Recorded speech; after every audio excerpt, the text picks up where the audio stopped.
I'm not. A couple of questions on national security.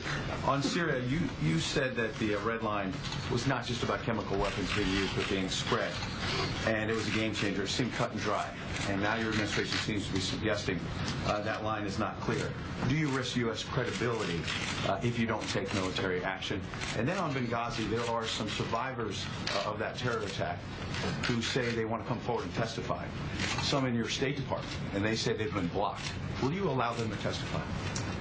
Well, first of all, on Syria, I think it's important to understand that for several years now, what we've been seeing is a slowly unfolding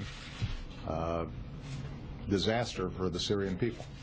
And this is not a situation in which we've been simply bystanders to what's been happening.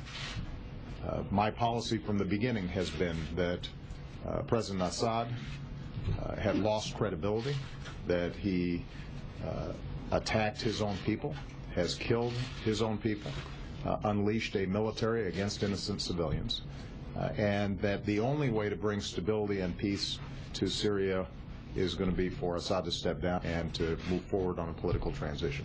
In pursuit of that strategy, we've organized the international community.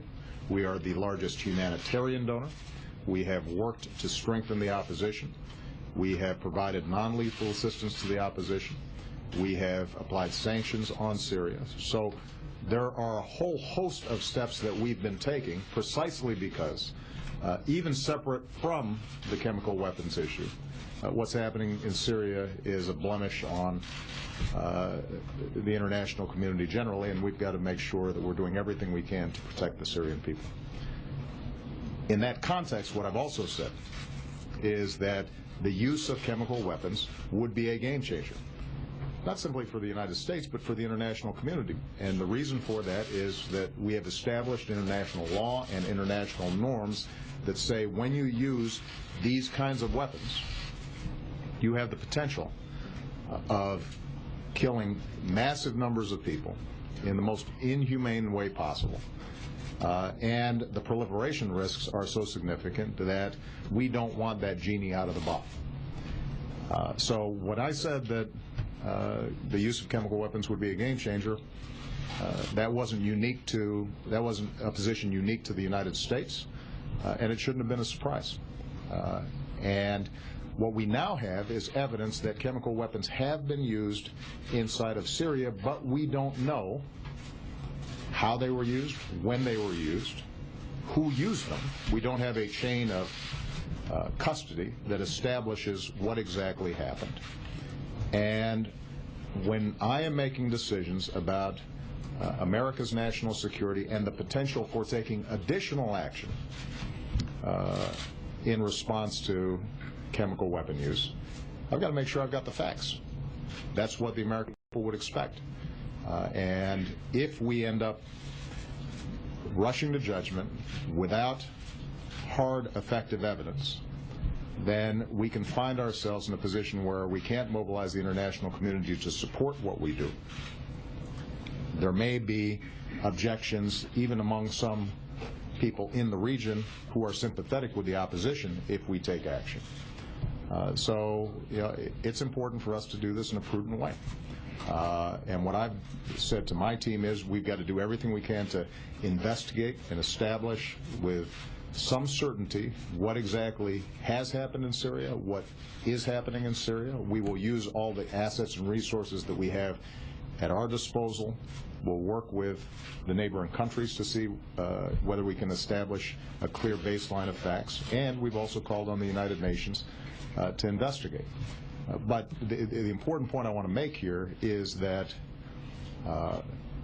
we already are deeply engaged in trying to bring about a solution in Syria. It is a difficult problem, but even if chemical weapons were not being used in Syria, we'd still be thinking about tens of thousands of people, innocent civilians, women, children, who've been killed by a regime that's more concerned about staying in power than it is about the well-being of its people. And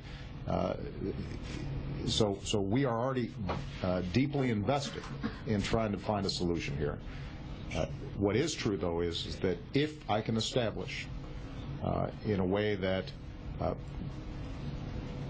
not only the United States but also the international community feel confident is the use of chemical weapons by the Assad regime, then that is a game changer, because what that portends is potentially even more devastating attacks on civilians, and it raises the strong possibility that those chemical weapons can fall into the wrong hands and get disseminated in ways that would threaten U.S. security or the security of our allies. By game changer, you mean U.S. military action? By game changer, I mean that we would have to rethink the range of options that are available to us.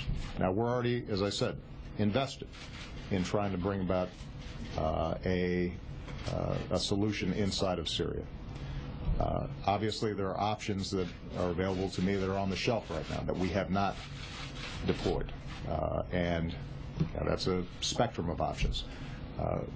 As early as last year, I asked the Pentagon, our military, our intelligence officials to prepare for me what options might be available. And I won't go into the details of what those options might be, but clearly that would be an escalation, in our view, of the threat to the security of the international community, our allies, and the United States, and that means that there are some options that we might not otherwise exercise that we would strongly consider. And on the Benghazi question, I know pieces of this story have been litigated, and you've been asked about it. But there are people in your own State Department saying they've been blocked from coming forward, that they survived the terror attack, and they want to tell their story. Will you help them come forward and just say it once and for all? Ed, I'm not familiar with this notion that anybody's been blocked from testifying. So what I'll do is I will find out what exactly you're referring to. What I've been very clear about from the start is that our job with respect to Benghazi has been to find out exactly what happened, to make sure that U.S. embassies, not just in the Middle East but around the world, are safe and secure, and to bring those who carried it out to justice. But I'll find out what exactly you're referring to. They've hired an attorney because they're saying that they've been blocked from coming forward. I'm not familiar with it. Jessica.